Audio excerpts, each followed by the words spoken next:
Dieu est saint, et pourtant, il est Père. Un Dieu juste, mais plein de tendresse.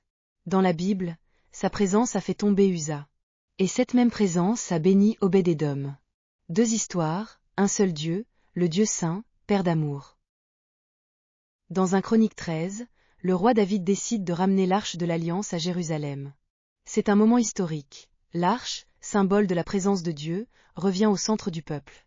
Mais très vite, tout ne se passe pas comme prévu. On met l'arche sur un char neuf, tiré par des bœufs. Et quand les animaux trébuchent, Uza tend la main pour retenir l'arche. Aussitôt, il meurt sur place. C'est choquant. On pourrait même se dire, mais Seigneur, il voulait juste aider. Le problème, c'est que Dieu avait déjà donné des instructions précises sur la manière de transporter l'arche. Dans Nombre 4, Dieu ordonne que seuls les Lévites la portent, à l'aide de barres, sans jamais la toucher. En posant l'arche sur un char, David et son équipe ont copié la méthode des Philistins, voir 1 Samuel 6. Ils ont agi avec de bonnes intentions, mais pas selon la parole de Dieu. Et quand Uza a touché l'arche, il a symboliquement touché la sainteté de Dieu. Ce n'était pas un simple objet, c'était le signe tangible de la présence du Dieu vivant. Après la mort d'Uza, David, bouleversé, décide de laisser l'arche chez un homme nommé Obed-Édom. Et là, surprise, au lieu du jugement, la bénédiction tombe sur toute sa maison.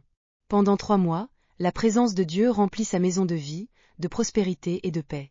Pourquoi ? Parce qu'Obed-Édom honore la présence de Dieu. Il est lévite, il connaît les ordonnances, et surtout il respecte la sainteté de Dieu. Uza agit dans la familiarité, même avec de bonnes intentions. Obed-Édom agit dans la révérence, avec obéissance.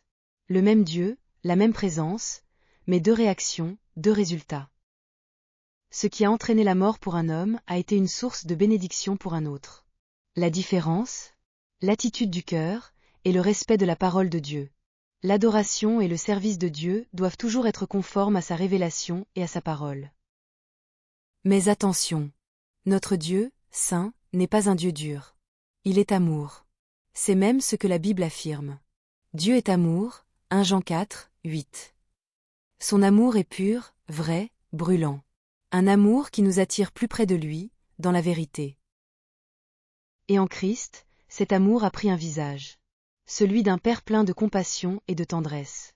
Comme le dit Romains 8, 15. Vous n'avez pas reçu un esprit de servitude pour être encore dans la crainte. Mais un esprit d'adoption, par lequel nous crions, Abba, Père. Oui, Dieu est saint, et il est aussi Père. Et quand nous venons à lui, sa présence ne nous détruit pas. Elle nous libère, elle nous transforme, elle nous guérit, et elle nous remplit de son amour.